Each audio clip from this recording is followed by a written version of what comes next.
सदाचार से क्या अभिप्राय है? इसका उत्तर महाराज जी दे रहे हैं, प्रभु परायणता ही सदाचार का स्वरूप है। सदाचार यानी सत्य में आचरण करना तब ही हो सकता है जब केवल सत्य स्वरूप ईश्वर को ही सत्य सत्य करके निश्चय में धारण किया जावे और तमाम प्रकृति जाल को असत्य स्वरूप में देखा जावे। इस वास्ते अति प्रभु की याद करो और उसी का सिमरन करो।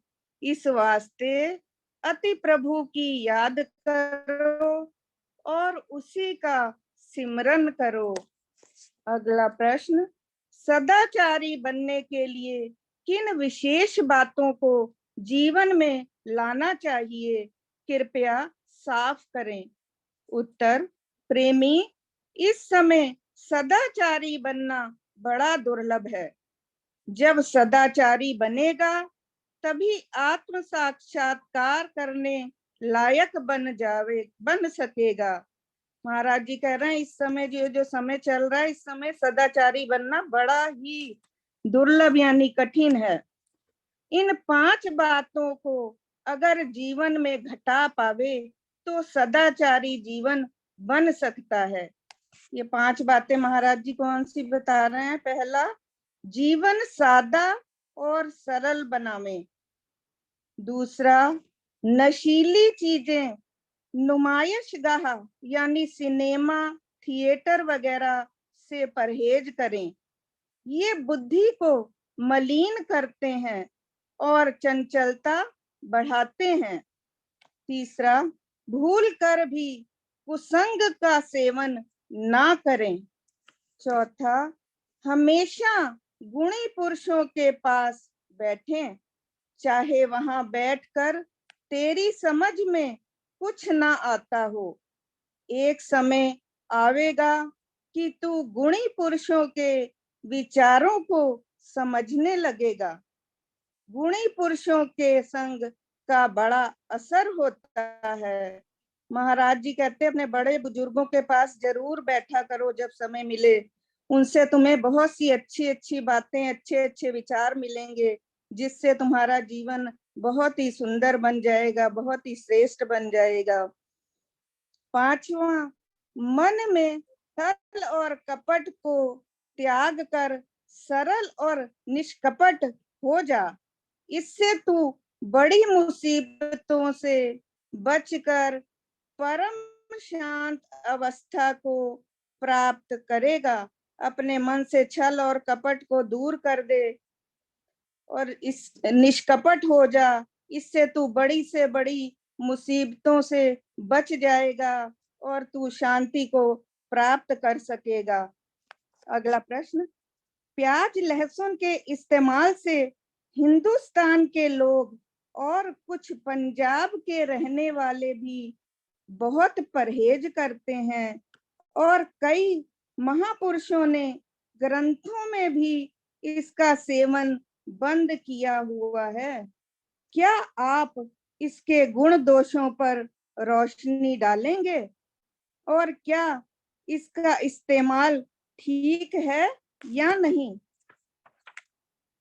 इसका उत्तर दे रहे हैं महाराज जी, जिन देशों में प्याज लहसुन नहीं होता या कई संप्रदाय मसलन जैन धर्म वाले या धर्म मर्यादा वाले जो इसका इस्तेमाल नहीं करते, क्या उनके अंदर तमोगुण नहीं होता? क्या उनकी विषय वासना कम हो चुकी है?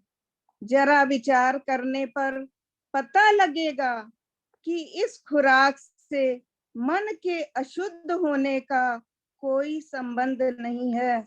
महाराज जी कह रहे हैं प्याज लहसुन खाने से इससे मन का अशुद्ध होने का कोई संबंध नहीं है। जो लोग नहीं भी खाते, क्या उनके अंदर तमोगुण नहीं होता है?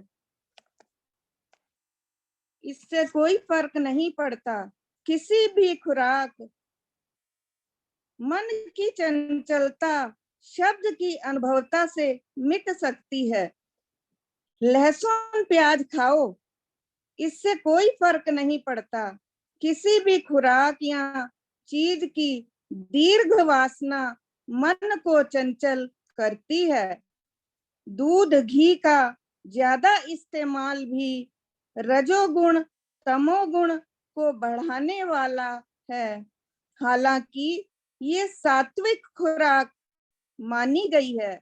महाराज जी कह रहे हैं दूध घी जिसको हम सात्विक खुराक कहा गया है, फिर भी ये रजोगुण और तमोगुण को बढ़ाने वाला है।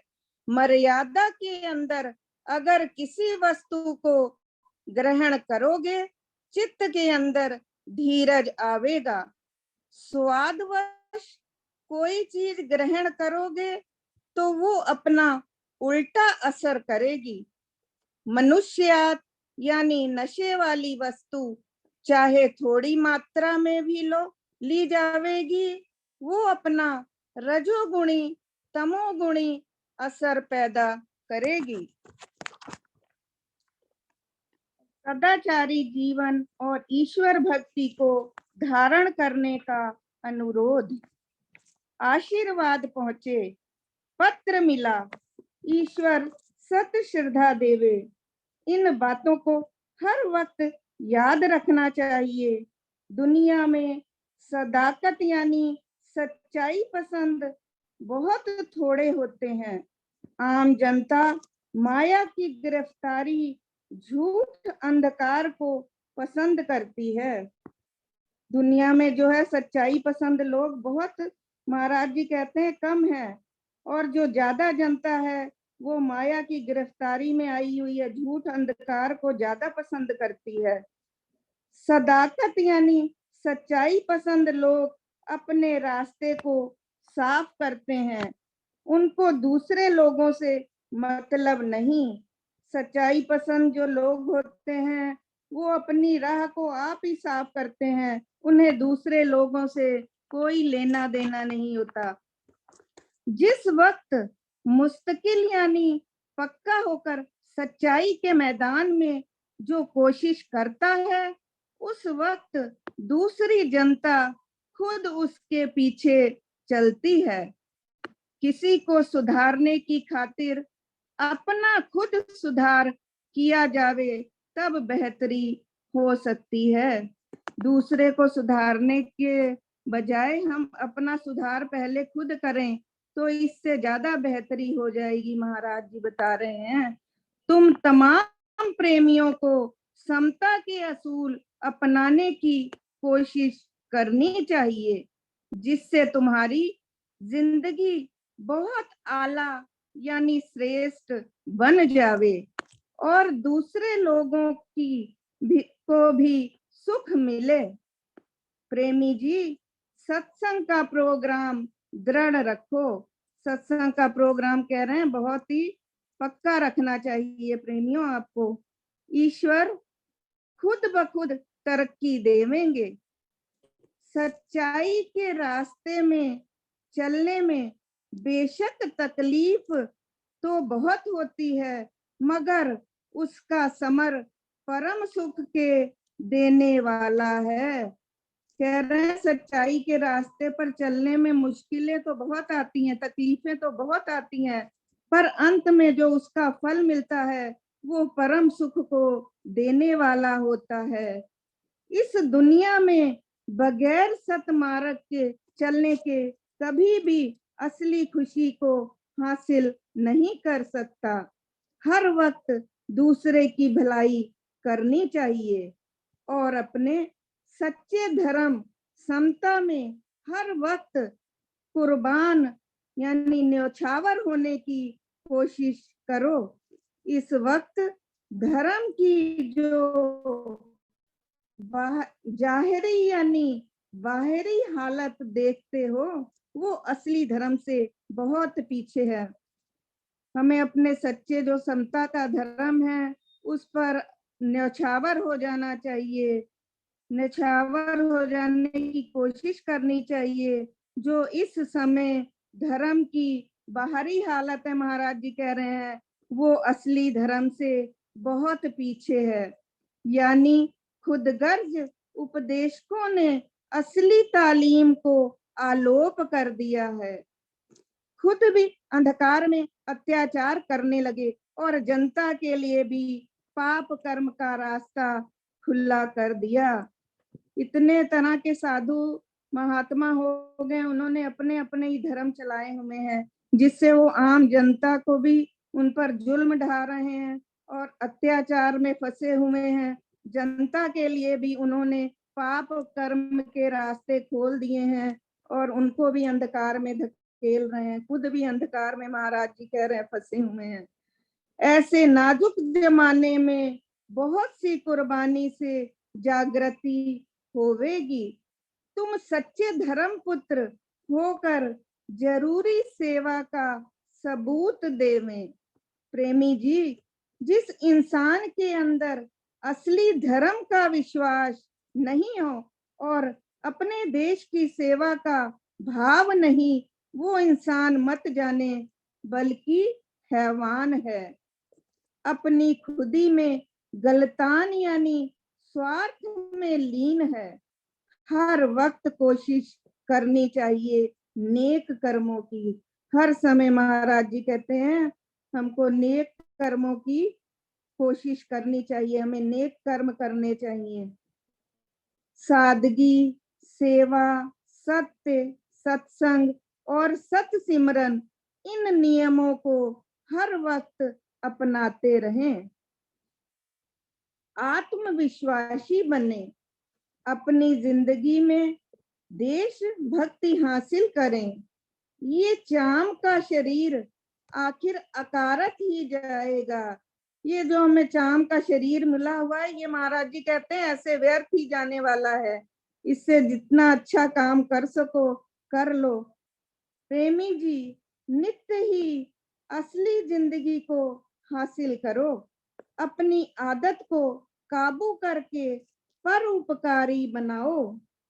समता की रोशनी को फैलाओ, जिससे लोगों को शांति मिले। ईश्वर विश्वास, देश सेवा, सदाचारी जीवन और ईश्वर भक्ति को हर वक्त धारण करते रहें। इन्हीं सत्य नियमों से मन शुद्ध होकर आत्मपरायण हो जाता है और इस संसार से असली खुशी लेकर जाता है। तमाम जनता को एक एक करके आशीर्वाद कहनी। ईश्वर सबको सद्बुद्धि देवे और समता का जीवन बख्शे। ओम ब्रह्म सत्यम सर्वाधार। किसी तरह की कोई गलती हो तो उसके लिए क्षमा चाहती हूँ। ओम ब्रह्म सत्यम सर्वाधार। आज के सत्संग का दूसरा विचार, सत्विचार प्रेमी बहन किरण खोसला जी धारीवाल से हम सबके समक्ष पढ़ेंगी। कृपया आप अपना अनम्यूट कर लें।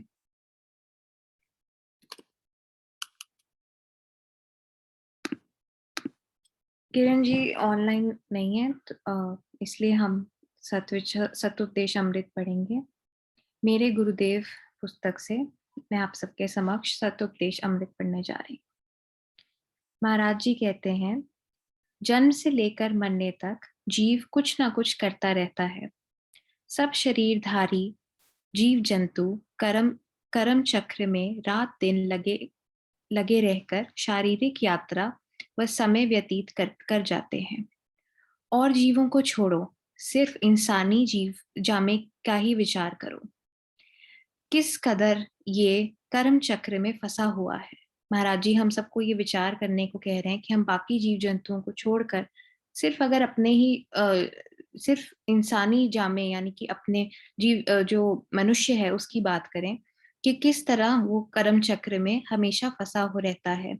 इसे कोई होश नहीं है, ये शरीर क्या है, इसमें बोल कौन क्या चीज रही है, पैदा होकर आखिर खत्म हो जाता है। हर एक जीव जो इस दुनिया में आएगा उसका अंत निश्चित है, यही दुनिया की सबसे बड़ी सच्चाई है। तो महाराज जी कहते हैं पैदा होकर आखिर वो खत्म ही हो जाता है, मगर इसे पता नहीं लगता कि आना किधर से हुआ है और जा किधर को रहा है। खाने पीने, देखने सुनने और अनेक तरह के कर्म करने की इस जन्म में ही इसे जन्म से ही सूझी है। लेकिन अच्छा कर्म क्या होता है और क्या बुरा, इसे इसका कुछ पता ही नहीं है।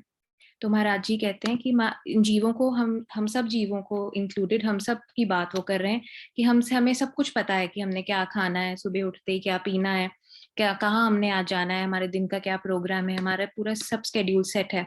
पर हमें ये नहीं पता कि अच्छा कर्म क्या है और दिन में हम बुरा कर्म क्या कर रहे हैं। क्या हम कभी शाम को बैठ के ये सोचते हैं कि आज हमने क्या किया।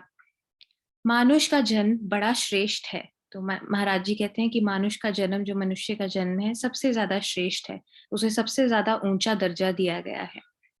इस जामे के कारण उस परम तत्व अविनाशी परमात्मा की प्राप्ति कर सकता है।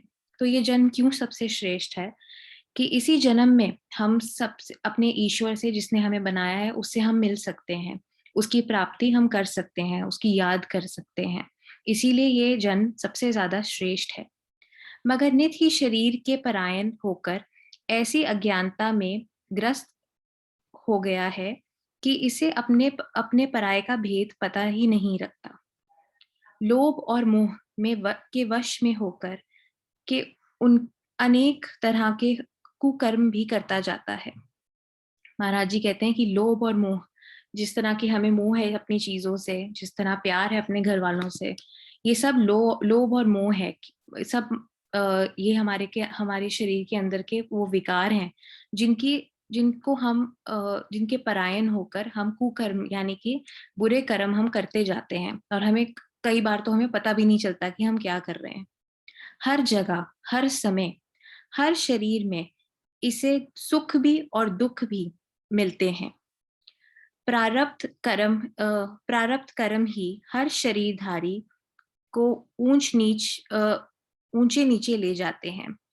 तो महाराज जी कहते हैं कि हर शरीरधारी को ऊंचा, किसी को कोई, हम कहते हैं कि ये इस लेवल में ऊंचा है, कोई नीचा है, तो वो पैसे से नहीं, ना स्टेटस से, और ना ही क्या उसने पहना है उससे होता है। पर प्रारब्ध कर्म, जो अच्छे कर्म है, जो हम अपनी इस जर्नी में करते हैं, जो प्रारब्ध के अच्छे कर्म करते हैं, उसी से हम ऊंचे और नीचे कहलाते हैं। जो ईश्वर से ज्यादा पास है, जो उसकी ज्यादा याद करता है, उसे पाने की ज्यादा कोशिशें करता है, उनके प्रारब्ध कर्म अच्छे कहलाए जाते हैं। ईश्वर ने विचार के वास्ते बुद्धि दे रखी है, जो कि मनुष्य का सबसे बड़ी चीज जो मनुष्य जामे में दी है, वो है बुद्धि।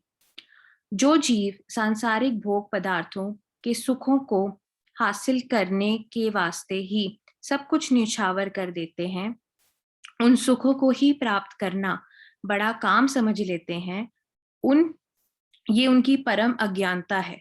महाराज जी कहते हैं यही उन जीवों की परम अज्ञानता है, यानी कि सबसे बड़ी अज्ञानता जीव की यही है कि जो हमें भोग पदार्थ दिखते हैं दुनिया में, जो हमें पाने तक की चाह होती है, कोशिश करते रहते हैं, जिसके लिए हम रोज काम करते रहते हैं, वही हमारी सबसे बड़ी अज्ञानता है कि इसी में हमारी खुशी है।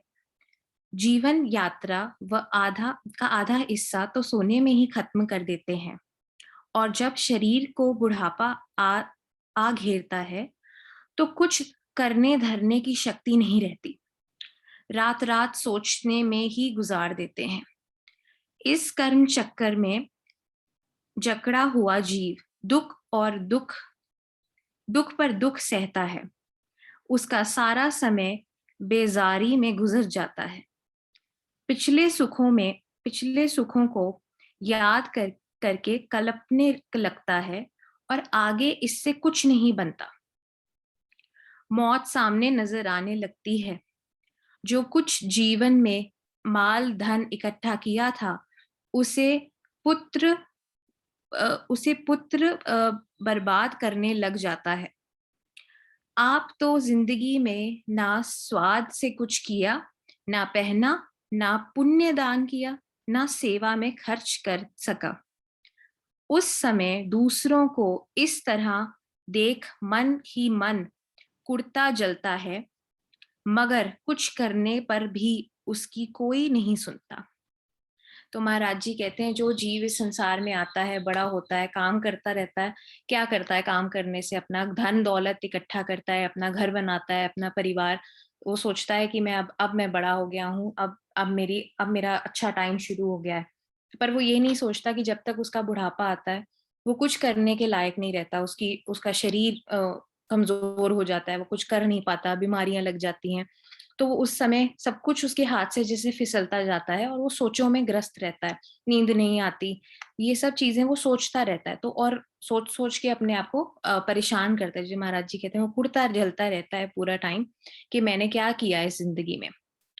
मोह ममता में पड़कर सारी उम्र कोई अच्छा काम ना कर सका, बल्कि केवल धन इकट्ठा करता रहा, परिवार का पालन करता रहा, जायदाद जायदाद खड़ी करता रहा। ये समझ ही नहीं आई कि ये असली रास संपत्ति नहीं है। झूठ कपट छल फरेब द्वारा धन इकट्ठा कर भी लिया तो क्या हुआ? इस सब ये सब रास इस जगह रह जाने वाले हैं। उसे यह पता ही नहीं लगा कि जीव की असल रास नेक अमाली यानी कि शुभ कर्म है। जब जिंदगी में कोई अच्छा काम ही ना बन सका, किस तरह अगले आने वाले समय में सुख को अनुभव कर सकेगा? तो महाराज जी कहते हैं इस समय जब मनुष्य बूढ़ा हो गया, परेशान रहता है हमेशा, तो उसने अगर ये धन इकट्ठा कर भी लिया, बहुत अपना बैंक बैलेंस बढ़ा लिया, अपना घर बड़ा कर लिया, तो वो सब किस काम आएगा? अब वो तो उसके कुछ काम नहीं आ सकता, क्योंकि अंत में जब उसने चले जाना है, तब तो उसने सब कुछ यहीं छोड़ के जाना है, क्योंकि इस दुनिया से खाली हाथ आए और खाली हाथ ही महाराज जी कहते हैं जाएंगे। तो तो आगे वो कैसे सोच सकता है? अगर मैंने कुछ जिंदगी में कोई नेक काम नहीं किए, तो इस समय मेरा क्या काम आएगा? वही नेक कमाली थी, वही शुभ कर्म थे जो इस समय काम आने वाले थे। पर उसका ध्यान तो धन इकट्ठा करने में रहा। महाराज जी कहते हैं बीज पेड़ बबूल का, आम कहाँ से खाए? अगर बीजा है पेड़ बबूल का, यानी कि तो पेड़ ही हमने ऐसा बीजा है, तो हमें उसमें से आम कैसे मिल सकते हैं? ये हम कैसे एक्सपेक्ट कर सकते हैं कि हमने अगर कुछ अच्छा काम ही नहीं किया तो हमें उसका फल अच्छा मिल जाएगा? आम तौर पर हिंदुस्तान में, खास तौर पर हिंदू जाति में, ये विश्वास सा बना हुआ है कि मरने के बाद बेटी पोते बेटी पोते हमारे कल्याण कर देवेंगे। जब जीवन में ही तेरा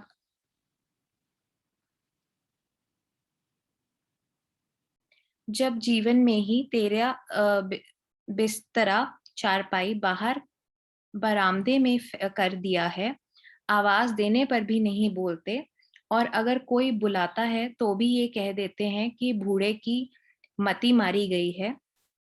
इसे अब भी खाने का लालच बना हुआ है।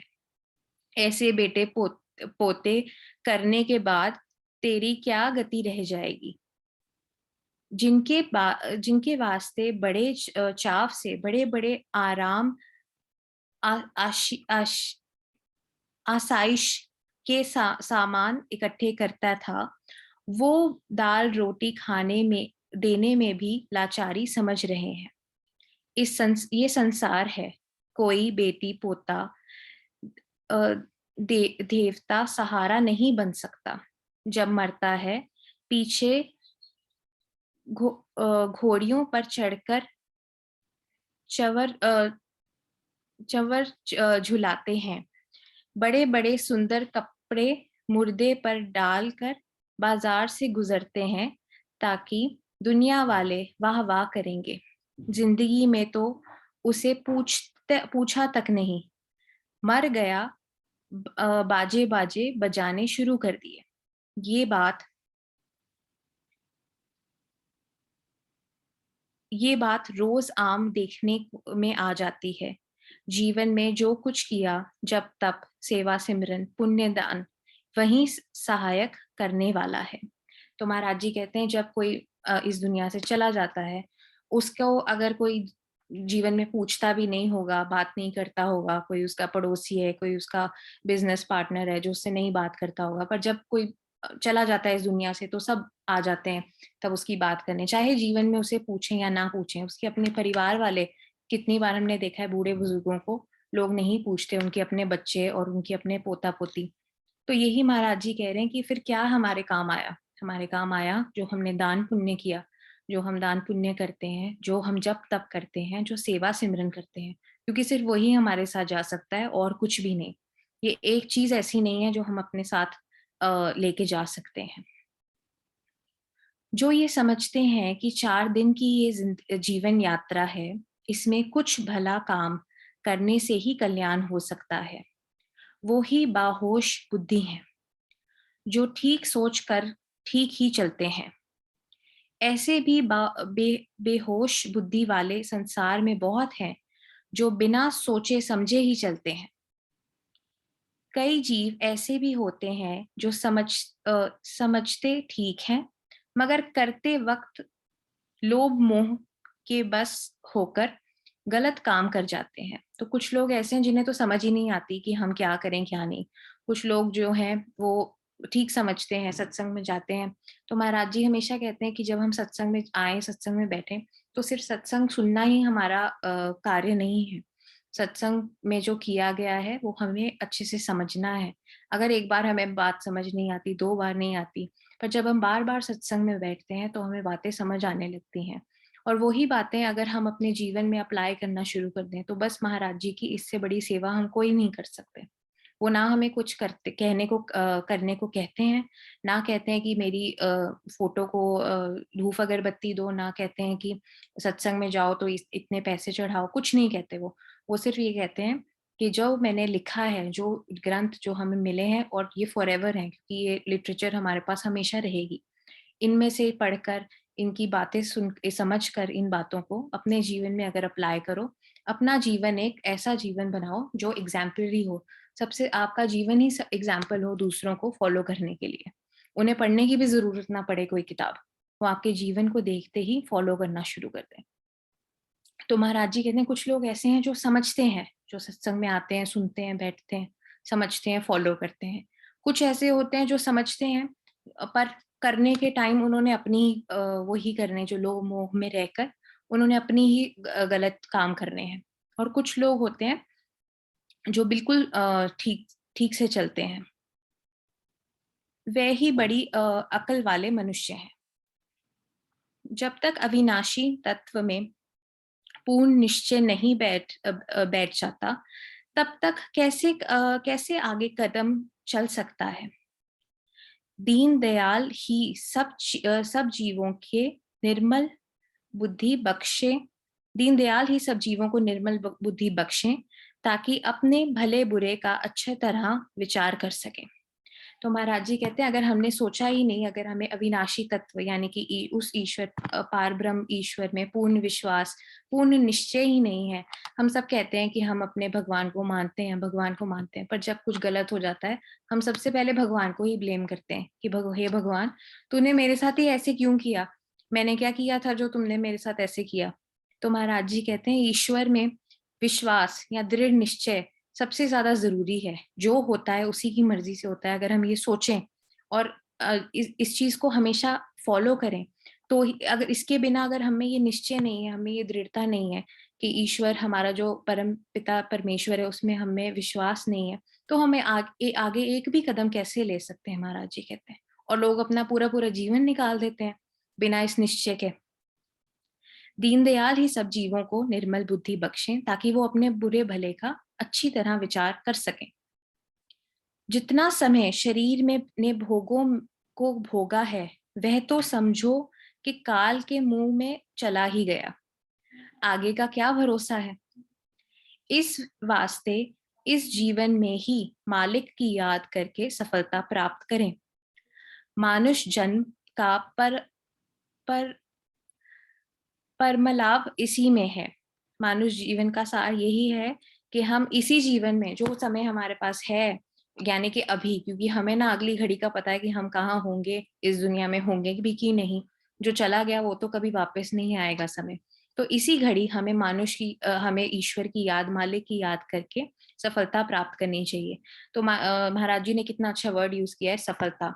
सक्सेस, हम सब कहते हैं कि हमें जीवन में सफलता, अंत में हमें सक्सेसफुल ह्यूमन बींग्स बनना है, हम सबको सक्सेस चाहिए। तो महाराज जी कहते हैं यही सफलता है, यही सक्सेस है। अगर हम इस वास्ते इसी जीवन में मालिक की याद इसी घड़ी अगर कर लें तो वो ही हमारी सफलता है। उपदेश की समाप्ति पर एक प्रेमी ने प्रश्न किया, महाराज जी, संसार का मोह कब खत्म होगा? एक चीज में फंसा हुआ चित्त हो तो उसे हटाकर प्रभु नाम में लगाए। महाराज जी ने कहा एक चीज में फंसा हुआ जो चित्त है, जो मन है, उसे हटाकर प्रभु नाम में लगाए। अनेक तरह के संकल्प विकल्प समुद्र में की लहरों की तरह पैदा होते रहते हैं। मन में अनेक तरह के विचार, संकल्प विकल्प, आज ये करें, नहीं ऐसा हो जाएगा, वैसा हो जाएगा, अब ये सोच लेती हूँ, अब ये कर लेती हूँ, शायद ऐसा हो जाए मेरे सोचने से। हम ये सोचते रहते हैं पूरा टाइम। ये समुद्र की लहरों की तरह आते जाते रहते हैं। कुछ टाइम हम बहुत परेशान हो जाते हैं, ज्यादा सोचने लगते हैं, कुछ टाइम हम बिल्कुल शांत हो जाते हैं, कोई बात नहीं। ऐसा ही होता है हमारे साथ पूरा दिन, हर समय। बहुत सोच समझकर कदम उठाते हैं, मगर फिर भी परेशानियां उसी तरह खड़ी रहती हैं। बड़े बड़े सुख के सामान मौजूद हैं, मगर फिर भी दूसरों का माल हड़प करने के लिए दौड़ रहे हैं। सारा दिन अदालत में गुजारते हैं, वहां रंग रंग के हालात देखने में आते हैं। विचार आता है, प्रभु की कैसे लीला है ये। तो महाराज जी हम सबको ये कह रहे हैं कि हम हर दिन हम एक अदालत की तरह हमारा दिन निकलता है, कभी कुछ होता है, कभी कुछ होता है, कभी मन में हमारे विचार आते जाते रहते हैं समुद्र की लहरों की तरह। तो ये सब क्या है? ये सब जो हमारे विचार आते हैं, इन्हें हम कैसे हटाएं? तो फर्स्ट लाइन में महाराज जी कहते हैं, मन अपना हटाकर, जो चित्त फंसा हुआ है, जो मन फंसा हुआ है किसी चीज की प्राप्ति में, कोई चीज हमें नहीं मिल रही, कोई नहीं है हमारे पास अभी वो चीज, पर अपने ईश्वर पर विश्वास रखें कि वो चीज हमें मिलेगी। अभी नहीं, जब भी ईश्वर वक्त सही समझेगा तब हमें वो चीज मिलेगी। अगर वो हमारे लिए अच्छी है तो वो हमें मिले। यही महाराज जी हम सबको बता रहे हैं। और सबसे जरूरी कि हम हर पल ईश्वर की याद करें, उसी में हमारी सबकी सफलता है। ओम ब्रह्म सत्यम सर्वाधार। आज के सत्संग का अगला चरण वैराग्यवाणी व आरती का गायन प्रेमी बहन कुसुम गुप्ता जी बरेली से हम सबके समक्ष पढ़ेंगी। कृपया अपना अनम्यूट कर दें।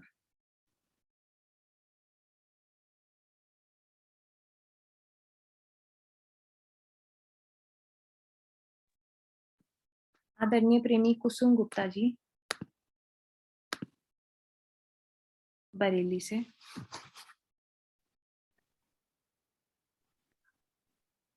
ओम ब्रह्म सत्यम सर्वाधार। आवाज आ रही है? हाँ जी आ रही है। ऐसे सबने